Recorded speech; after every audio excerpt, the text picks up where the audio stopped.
എല്ലാവർക്കും നമസ്കാരം. എല്ലാവർക്കും VPK ലേണിംഗ്സിലേക്ക് സ്വാഗതം. നമ്മൾ ഇന്ന് ഡിസ്കസ് ചെയ്യാൻ പോകുന്നത് ഇന്ന് നടന്നിട്ടുള്ള സിവിൽ എക്സൈസ് ഓഫീസറിന്റെ ഇംഗ്ലീഷിന്റെ ക്വസ്റ്റ്യൻസ് ആണ് കേട്ടോ. അപ്പൊ എല്ലാവർക്കും എക്സാം ഒക്കെ എങ്ങനെയുണ്ടായിരുന്നു ഒന്ന് ജസ്റ്റ് കമന്റ് ചെയ്യുക. അപ്പൊ നമുക്ക് സ്റ്റാർട്ട് ചെയ്യാം. First one, teacher could not dash beating the student for his misbehaviour. നമ്മുടെ ഫ്രേസൽ വെർബുമായിട്ട് ബന്ധപ്പെട്ടിട്ടുള്ള ഒരു ക്വസ്റ്റ്യൻ ആയിരുന്നു അല്ലെ. Teacher could not keep from beating the student for his misbehaviour ആണ്.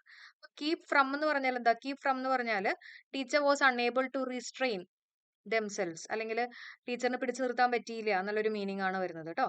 ഓക്കെ, അപ്പോൾ the teacher could not keep from beating the student for his misbehaviour എന്നുള്ളതാണ് answer ആയിട്ട് വരിക. ഓക്കെ, ഇനി അടുത്ത ക്വസ്റ്റ്യൻ നോക്കാം. The correctly spelt word is. മെമെന്റോന്റെ correctly spelt word ആണ് ചോദിച്ചിട്ടുള്ളത്. ആൻസർ ഇട്ട് ഓപ്ഷൻ സി ആണ്, MEMENTO, മെമെന്റോ. ഒരു മെമ്മറി പോലെ ഓർക്കാനൊക്കെ പറഞ്ഞിട്ടുണ്ടായിരുന്നു അല്ലെ. മെമെന്റോ എന്ന് പറയുമ്പോൾ ഒരു മെമ്മറി പോലെ MEM ആണ് വരിക, MEMENTO കേട്ടോ. അപ്പൊ രണ്ട് സ്ഥലത്തും ആണ് വരിക എന്നുള്ളത് ഓർത്ത് വെക്കാം. The quality of oranges dash not satisfactory. അപ്പോൾ ഇവിടെ ഓറഞ്ചസ് അല്ല നോക്കണ്ടേ, അതിന്റെ ക്വാളിറ്റി ആണ് നോക്കണ്ടേ. ഓക്കെ, സബ്ജക്റ്റ് ആയിട്ട് വരുന്നത് ദ ക്വാളിറ്റി, സബ്ജക്റ്റ് അല്ല, ഇവിടെ നമ്മൾ ഫില്ല് ചെയ്യേണ്ടത് ക്വാളിറ്റി നോക്കിയിട്ടാണ്. അപ്പോൾ ഒരു പ്രപ്പോസിഷൻ ഉണ്ടെങ്കിൽ അതിന്റെ മുമ്പിലുള്ള ആളെ നോക്കിയിട്ട് വേണം നമ്മൾ ഇവിടെ ഫില്ല് ചെയ്യാൻ എന്നൊക്കെ നമ്മൾ പലതവണ ഡിസ്കസ് ചെയ്തിട്ടുള്ളതാണ് കേട്ടോ.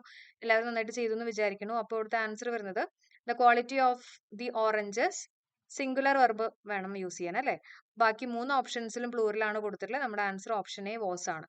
The quality of the oranges was not satisfactory. അടുത്ത ചോദ്യം, he dash 10 years of service by next March. Okay, അടുത്ത മാർച്ചോട് കൂടി he will have been completing 10 years of service by next March. Okay, ഇനി അടുത്ത് നോക്കാം. Change into reported speech. He said will you listen to such an advice. ഇപ്പോൾ reported സ്പീച്ചിൽ ഈ കൊടുത്തിട്ടുള്ള റിപ്പോർട്ടിംഗ് പാർട്ട് പാസ്റ്റ് ടെൻസിലാണെങ്കിൽ നമുക്ക് ഡബിൾ കോഡ്സിൽ കൊടുത്തിട്ടുള്ള tense മാറ്റാം എന്നുള്ളതാണ് അല്ലെ. അപ്പോൾ വിൽ യു ലിസൺ എന്നുള്ളതാണ് കൊടുത്തിട്ടുള്ളത്. അപ്പൊ യെസ് ഓർ നോ ക്വസ്റ്റ്യൻ ആയതുകൊണ്ട് തന്നെ നമുക്ക് ഇഫ് അല്ലെങ്കിൽ വെദർ ആണ് നമ്മൾ യൂസ് ചെയ്യുക അല്ലെ. വിൽ യു ലിസൺ എന്ന് പറയുന്നത് എന്തായിട്ട് വരും? വിൽ ലിസൺ എന്നുള്ളത് വുഡ് ലിസൺ ആയിട്ട് വരും അല്ലെ. വുഡ് ലിസൺ എന്നുള്ളതായിരിക്കും വരിക. അപ്പൊ ആൻസർ വരുന്നത് ഓപ്ഷൻ ഡി ആണ്. He asked whether they would listen to such an advice ആണ് ആൻസർ ആയിട്ട് വരുന്നത് കേട്ടോ. 65th വൺ മനസ്സിലായല്ലോ. വിൽ ലിസൺ നമ്മൾ പഠിപ്പിച്ചിട്ടുണ്ട്. മോഡൽ ഓക്സിലറി വെർബിന് ശേഷം V1 ഫോമേ വരുള്ളൂ എന്ന് എടുത്തെടുത്ത് പറഞ്ഞിട്ടുണ്ട് കേട്ടോ. നമ്മുടെ പെയ്ഡ് ക്ലാസ്സിൽ കയറാത്ത ആരെങ്കിലും ഉണ്ടെങ്കിൽ തീർച്ചയായിട്ടും ജോയിൻ ചെയ്യുക. 99 റുപ്പീസിന്റെ 10 ഡേയ്സിന്റെ കോഴ്സ് നമ്മൾ ചെയ്യുന്നുണ്ട്. ഗ്രാമർ ഫുള്ളും വൊക്കാബുലറി ഫുള്ളും നമ്മൾ ഡിസ്കസ് ചെയ്ത് പോകുന്നുണ്ട് കേട്ടോ. അപ്പൊ അതിന്റെ ലിങ്ക് ഞാൻ കമന്റ് ആയിട്ട് കൊടുത്തേക്കാം. അപ്പൊ ഇവിടെ വെദർ ദേ വിൽ ലിസൺ അല്ല, വുഡ് ലിസൺ എന്ന് വരും. അല്ലാണ്ട് വുഡ് ലിസൺ ഇതൊക്കെ ഓപ്ഷൻ ഇടും എന്ന് നമ്മൾ പറഞ്ഞിരുന്നു കേട്ടോ.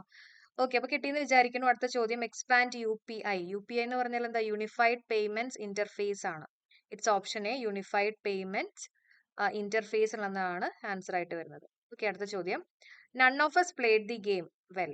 എന്തായിരിക്കും ആൻസർ ആയിട്ട് വരിക? ഇത് നെഗറ്റീവ് ആണ്, അപ്പൊ ഇവിടെ പോസിറ്റീവ് ആയിരിക്കണം അല്ലെ. അപ്പൊ പോസിറ്റീവ് എന്ന് പറയുമ്പോൾ നെഗറ്റീവ് ആയിട്ടുള്ള ഓപ്ഷൻസ് ഒക്കെ എടുത്ത് നമുക്ക് മാറ്റാം. ഇനി ഇവിടെ ED ഉണ്ട്, അതുകൊണ്ട് തന്നെ ഡിഡ് ആയിരിക്കും വരിക. ഇനി നൺ വരുമ്പോ എന്തായിരിക്കും വരിക? ഡിഡ് വി ആണ് വരിക അല്ലെ. അപ്പൊ ഡിഡ് വി ആണ് നമ്മുടെ ആൻസർ ആയിട്ട് വരിക. അടുത്ത ചോദ്യം, if you had reach the venue at the right time you dash the chief guest. Had plus V3 ഉണ്ടെങ്കിൽ ഇപ്പുറത്തെ സൈഡിൽ എന്തുണ്ടാവും? Could have V3 form. Had V3 ആണെങ്കിൽ ഇവിടെ ഹാവ് V3 അല്ലെ. അപ്പൊ ഹാവ് V3 പിന്നെ അതിന്റെ ഫ്രണ്ടിൽ ഒരു കുഡും കൂടി ഉണ്ടാവും അല്ലെ. Could have met the chief guest എന്നുള്ളതാണ് ആൻസർ ആയിട്ട് വരുന്നത്. So our answer is option A. അടുത്ത ചോദ്യം, the court observe the agreement null and void. Here null and void means what? Null and void എന്ന് പറഞ്ഞാൽ ഇൻവാലിഡ് ആയിട്ടുള്ളത്, ഇപ്പോ നിലനിൽക്കാത്തത് കേട്ടോ. ഇൻവാലിഡ് എന്നുള്ളതാണ് ആൻസർ ആയിട്ട് വരിക. Pick out the word for a person who does not believe in and strongly against the accepted ideas, traditions, images etcetera. അങ്ങനെയുള്ള ഒരാളെ നമ്മൾ പറയുന്നത് ഐക്കണോക്ലാസ്റ്റ് ആണ്. ഓക്കെ, ഇതും നമ്മൾ ഡിസ്കസ് ചെയ്തിട്ടുണ്ട് കേട്ടോ. അപ്പോൾ ക്ലാസ് നല്ല രീതിയിൽ പഠിച്ചിട്ടുള്ള എല്ലാവർക്കും എക്സാം യൂസ്ഫുൾ ആയി തന്നെ വിചാരിക്കുന്നു. അതേപോലെ തന്നെ ഇംഗ്ലീഷ് എങ്ങനെയുണ്ടായിരുന്നു എന്നുള്ളതും കൂടെ എല്ലാവരും ഒന്ന് കമന്റ് ചെയ്യാം കേട്ടോ. ഓക്കെ, അപ്പൊ ഐക്കണോക്ലാസ്റ്റ് എന്ന് പറഞ്ഞാൽ someone who challenges or criticises traditions അല്ലെങ്കിൽ ഇതേപോലെയുള്ള ഇമേജസ്, ഐഡിയാസ്, അങ്ങനെയുള്ള ഒരാളെയാണ് നമ്മൾ ഐക്കണോക്ലാസ്റ്റ് എന്ന് പറയാം. അപ്പൊ ഇതിന്റെ ഡീറ്റെയിൽഡ് ആയിട്ട് ഡിസ്കസ് ചെയ്യുന്ന വീഡിയോ നമുക്ക് പിന്നീട് ചെയ്യാം. എല്ലാവർക്കും ക്ലാസ് യൂസ്ഫുൾ ആയി എന്ന് വിചാരിക്കുന്നു.